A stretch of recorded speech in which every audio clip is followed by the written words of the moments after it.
Simulan na tayo mga bali-balita. Napakaganda ng araw na ito dahil nagkaroon itong si Madam Claire. Nagkaroon siya ng press con ngayon. Tagal na niya, no? Tagal mo walang press con, na. Pero ayan nga, nagkaroon po ng press con mga bossing si Madam Claire.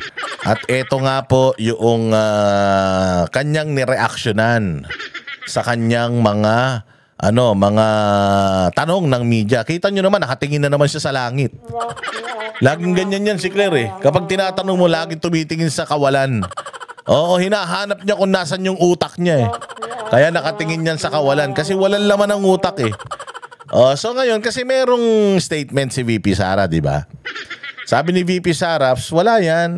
Maliwala kayo dyan. Sa style ni BBM na yan na yung investigasyon ulul. Tanga ka ba? Mag-iimbestiga ka? Alam mo naman yan. Sinabi ko na yan sa'yo noon eh. Di ba? Sinabi niya na yan noon sa kanya na yung mga proyekto ng DepEd kinakatkong at may nakikihati na mga kongresista. Ano nangyari? Hindi siya pinakinggan. Tapos nagyabang pa sa kanyang speech na 5,500 flood control projects daw na kompleto niya. Tapos finact-check siya ng langit. Bumaha,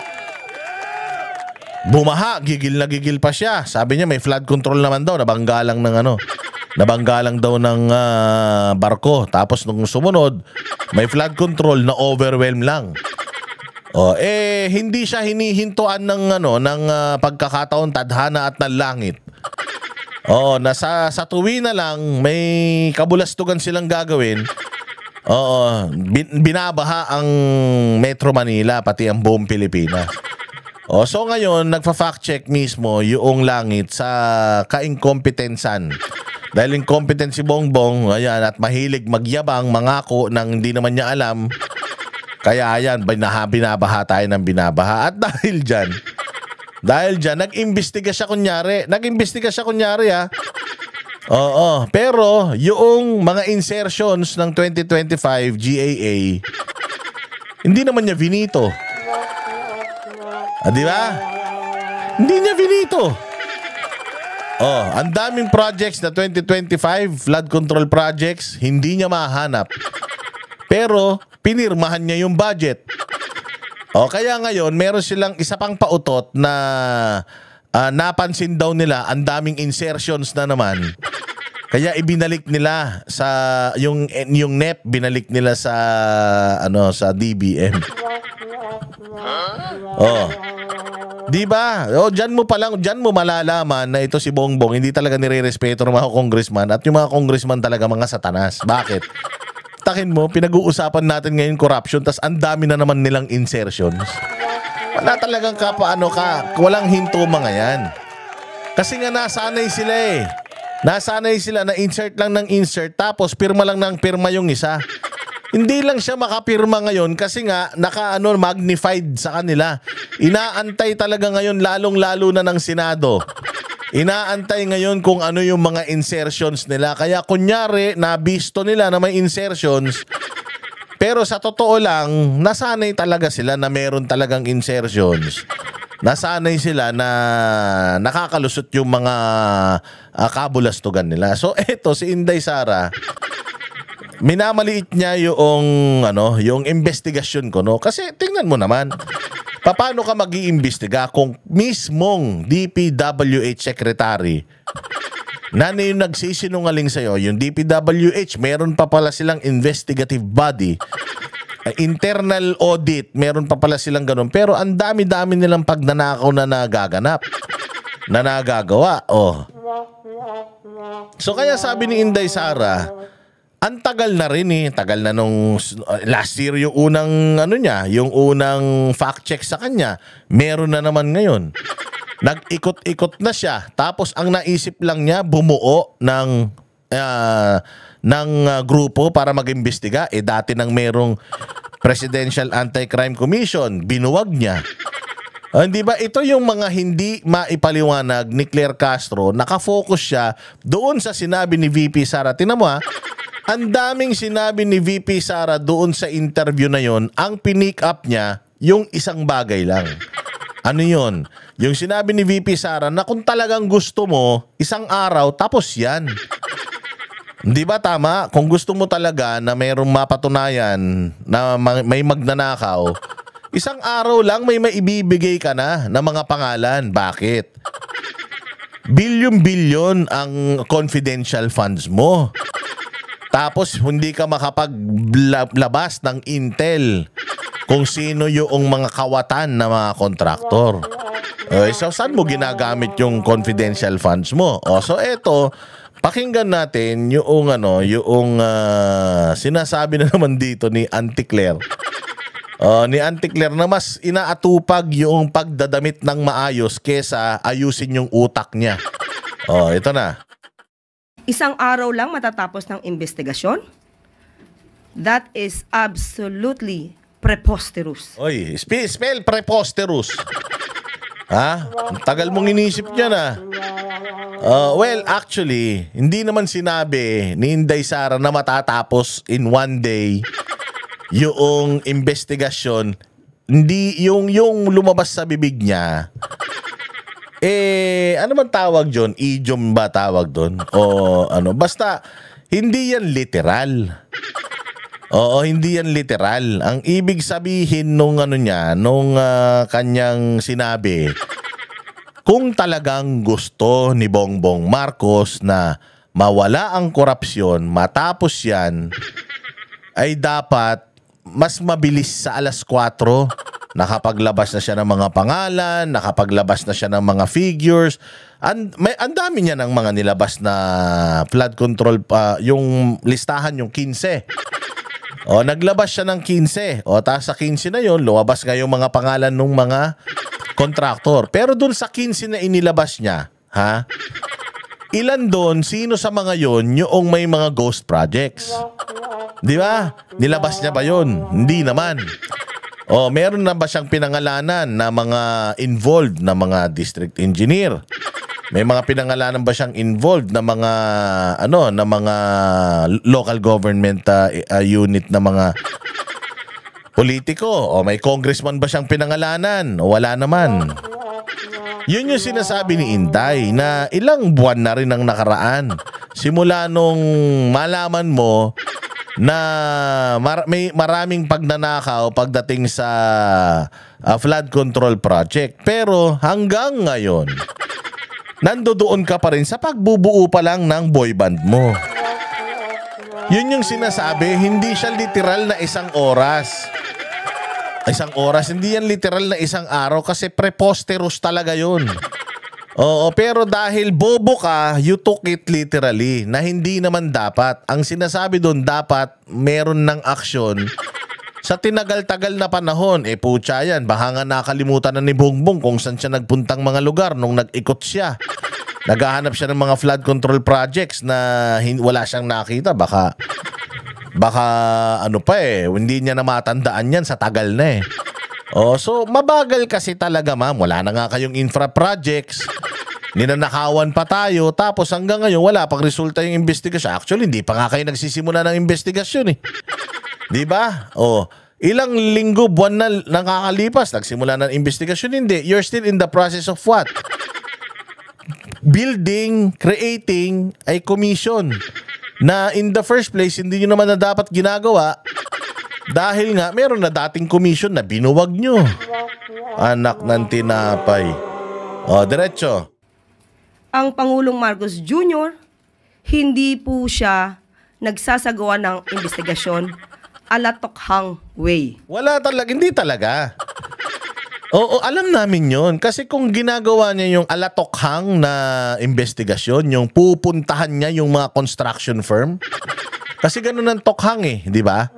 Bobo pala to Ang ganda-ganda nung Tokhang Ang Tokhang ganito yan. Pupunta ako sa isang bahay, kakatok ako, kaya nga Tokhang kaya nga sa Davao, meron pa nga hinaharana pa nila yung yung pinaghihinalaan na may drugs. Ang ganda pa nga ng lyrics nila Oo, kung adik ka, magbago ka na. Kasi kung hindi, mamamatay ka, ganon. Hindi ganon. Ako lang gumawa nun. Lyrics ko yun. Pero hinaharanan nila yun para magbagong buhay. Magbagong buhay ka na. Punyeta ka. Ganon. Tapos kakatokin nila yan. Tapos paglabas, nandiyan ba si Boss Dada? Ako yun. Ikaw yun. Kasi lumabas ka sa listahan eh. Anong listahan yan? Ano ka daw? Nagdadroga ka? Ha? Hindi ako nagdodroga. Huwag ka nang mag-deny. Nandito ka. Wala namang mangyayari sa'yo. Ang gagawin mo lang, magbabago ka. Kung hindi ka nagda-drugs, di all good. Pero kung nagdodroga ka, magbago ka na. Kasi, kapag ka hindi ka nagbago, yung susunod na kakatok sa'yo, si kamatayan na. Ganon. So, ang gagawin mo, magbabago. Pumunta ka sa barangay, tapos merong programa ang barangay para sa inyo, para huminto na kayo sa pagdodroga. Punta kayo sa barangay, ha? Hindi nga ako adik, ay basta sinabihan na kita, pumunta ka sa barangay. Kahit ano pang deny mo, may nagsumbong na adik ka daw. Kung hindi ka adik, di good. Pero kung adik ka, basta pumunta ka ng barangay, merong programa, pupunta ka ngayon ng barangay. Kasi nalista ako sa mga adik. Di naman ako adik, kaklaruhin ko lang. Di sasabihin ng barangay, sige, klaro to. Pero kung alam ng barangay na addictus ka talaga, sasabihin ng barangay, sige, ganito na lang. Maglagay ka ng pangalan ng mga kilala mo rin na mga adik. Huwag ka na magkaila. Maglagay ka rin ng pangalan na kilala mo ng adik para aabisuhan din natin. Sasabihin din natin na maghinto na sila. Ganun ang nangyayari noon. Ako, adik, magbibigay ako ng 5 pangalan. Yung 5 pangalan na yun, magbibigay din ng 5 pangalan bawat isa. Kaya ang ganda ng listahan nila noon. Kinakatok nila, magbago ka na, huwag ka na magdodroga. Ganun ang maganda Kung ganyan ang ginawa ni Bongbong, kumatok siya sa Kaladiskaya. Oy, Diskaya. Ayun, ang dami-dami yung sasakyan, ha. Baka mga magnanakaw kayo, ha. Itigil nyo na yan. Hindi ba kakatok na naman ako kay Saldico. Oy, Saldico. Ang dami mo rin nakuha mga project, ha. Baka puros ghost project yan, ha. Humanda kayo. Alam mo yun, kung gano'n, kung tokhang ang ginawa ni Bongbong, hindi tokhang ang ginawa ni Bongbong, ano yun moonlighting. Namamasyal-masyal. So, hindi talaga tokhang. Nirerespeto ng Pangulo ang due process? Ha? Nire-respeto ng Pangulo ang due process? Putang ina nyo. Tinan mo yung mukha niya, due process. Nakaganon pa. Wala kayong due process, ma'am. Si Pangulong Duterte nga, nasa ICC nang walang due process Sinire-respeto yung due process. Wala kayong due process. Si Pastor Apollo Kibuloy nga, walang due process Di ba? Puro paglabag yung ginawa ron. Nagsinungaling pa nga yung amo mo Sinabi pa nung amo mo, walang baril doon. Ngayon itong mga satanas, paano kayo nakakapagsinungaling ng harap-harapan nang hindi kayo kumukurap? Ang tindi ng mga to. Nag-a-adhere daw sa due process si Bongbong.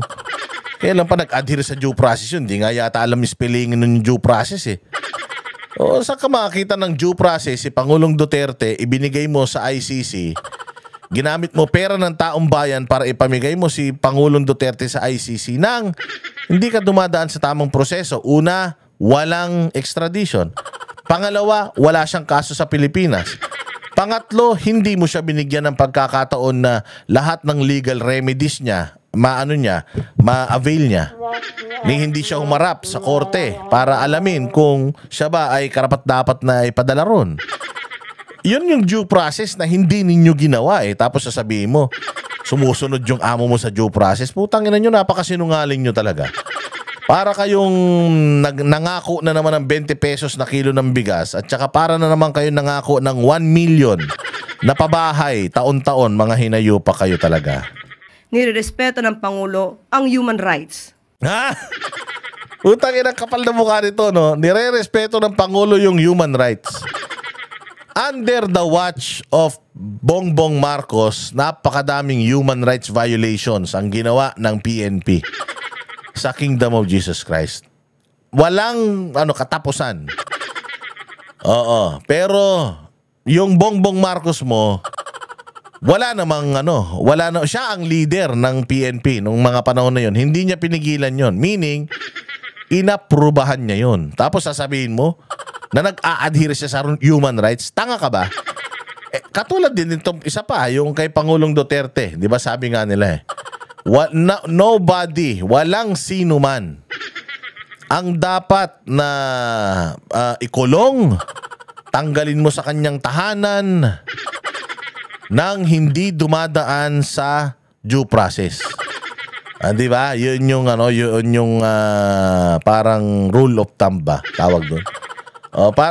Ganun yung ganun yung dapat na nangyari kay Pangulong Duterte. Pero kita nyo, di ba? Nawala siya sa kanyang tahanan, ipinadala siya, ikinulong siya nang hindi niya na-avail lahat ng mga karapatan naman niya, which is makita yung mga anak niya bago siya umalis, ma-represent siya ng abogado, humarap siya sa local court. Hindi ba? Pinigilan yun ng amo mo. Ginawa yun ni Rimulya, ni Boying eh. Sabi nga ni Rimulya, sila nila Bongbong nagplano yun eh. Saan ka kumukuha ng kapal ng mukha, Claire Castro, para magsinungaling? Oo, ibang klase ibang klase. Ang bilis mo nag-blend in Sa bagay, matagal nang naglalabas ng fake news to sa vlog niya eh. Kaya hindi na mahirap sa kanya yung magsinungaling dito dahil noon pa naman sa vlog nito sinungaling na ito eh. Kaya ngayon, very easy na lang sa kanya magsinungaling. Nakakatulog ng maimbing yan, baka 12 oras matulog sa araw niya. Ganyan ka-natural kay Claire Castro ang magsinungaling. So kaya po dumadaan ang lahat sa proseso. Kung isang araw lang po dapat ito na imbestigahan, sana po ay ito ay kanyang nasuggest noon sa kanyang ama dahil mismo ang ready dating Pangulong Duterte ay umamin na maraming ghost projects rampant noon. Anong ginawa ni Pangulong Duterte nung inamin niya na maraming mga ghost projects noon? Kasi lahat naman talaga, kaya nga lagi natin sinasabi lahat naman ng administrasyon, isa ito sa mga sa mga problema. Una, peace and order and corruption. Pero madam, nagkaroon ng corruption noong pangulo si Duterte. Pero halos hindi makita. Grabe, kasi matindi si Pangulong Duterte at harsh siya sa mga kurakot. Yung mga kurakot, sa totoo lang, pinapangalanan niya talaga. Yung mga general nga, pinangalanan niya Yung mga mayor nga, pinangalanan niya na mga involved sa droga Dito sa DPWH scam na ito, mamaya may ipapakita natin kung gaano ka-fake news etong si Claire Castro. Duterte says ghost projects rampant in DPWH. Si Duterte ang nag-expose nito. Hindi pa bumabaha, walang taong nagrereklamo, pero ini-expose na ni Duterte ito. Meron bang nagrereklamo sa baha noong panahon ni Duterte? Wala naman. Wala akong matandaan. Bukod sa 1.5 taon yung hindi naman tayo lumalabas ng bahay dahil pandemic. Pero wala talaga tayong issue ng baha noong panahon ni Pangulong Duterte. At kung may ghost projects man, hindi lang yan sa flood control. Maraming mga, sabi ko nga sa inyo, it's just the tip of the iceberg. Yung flood control ghost projects kay Bongbong, ang dami. Sabi ni Marcoleta, 80 ghost projects na flood control alone. Itong sinasabi ni Duterte, pangkalahatan sa DPWH, yung mga ghost projects nila. At ang kaibahan dito, si Duterte nag-e-expose, kayo in-expose. Di ba? Oh, si Bongbong Marcos natutulog, paggising niya, minumura na siya ng tao. Bakit? Kasi bahang-baha sa Maynila. Sa Metro Manila. Oh, so langit mismo ang nang fact check sa kasinungalingan ni Bongbong. Tapos ngayon, si Bongbong may pinapangalanan, kahit isa wala nang binigay na pangalan, unggoy na yan eh. Oh, mamaya may papanood tayo sa inyo. This is November 2020 nilabas. Yes, 2020. At yan din yung panahon na yung mga diskaya sinuspend nila. Hindi dahil sa Ghost Project, pero dahil sa mga delayed na mga proyekto. Sinuspend. Kailan? Na-reinstate yung lisensya ng mga diskaya. Oh, nung umupo si Bongbong. Yan ang sinasabi ko sa iyo eh. Magsisinungaling ka na lang, nagsisinungaling ka pa eh. Oo, sa susunod pag nagsinungaling ka, wag ka magsisinungaling. Oo, para hindi ka natatawag na sinungaling. Pero may nasibakbang secretary ng DPWH sa panahon Ay, may nasibakbang sekretary na DPWH. niya. So, muli, ang pag-iimbestigang ito para sa taong bayan, hindi para sa pamumulitika. Ginagawa to ng Pangulo kahit tatama. Oo, para daw sa taong bayan, hindi sa pamumulitika, pero nagpapakita siya ng tungkol sa politika. Oh. Oh, pinapakita niya yung napakalaking headline niya, napalpak naman. Diyos mio, ikaw talaga, Claire Castro. O sa susunod, wag kang basta-basta naglalabas ng mga ganyan. Sabi ko nga, noong inamon ni Abante si Pulong Duterte, napahamak siya. Wala pang isang araw na ano na kagad, na rebat na kagad ng mga Duterte yung sinasabi niya. O pinakita ni Pulong yung mga accomplished na mga proyekto. Hinamon niya pa, pumunta kayo sa DPWH. Doon kayo magtanong. Kami ang boses ng masa, hindi natatakot. Katotohanan lang, di kami nalulunod. Walang bahid ng sismis, lahat ay totoo. Kahit sino ka pa, pag mali ka babanatan ka. Walang pinipili kulay, wala kaming kinikilingan. Basta para sa bayan, kami lalaban.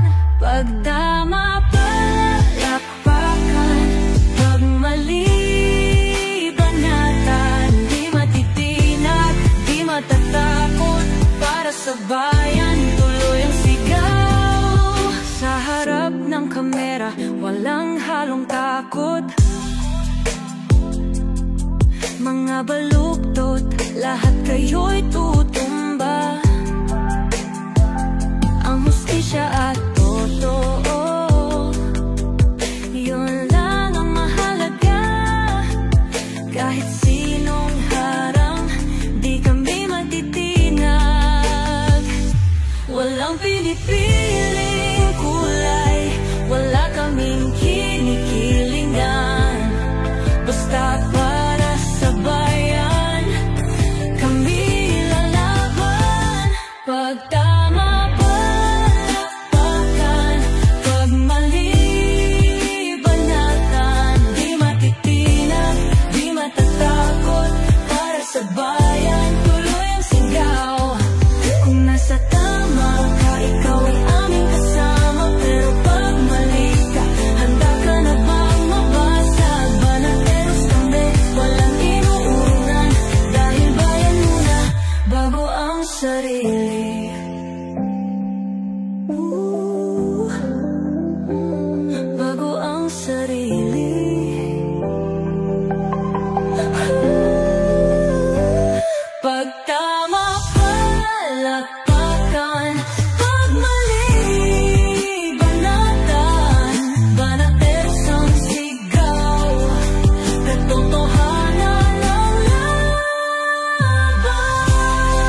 walang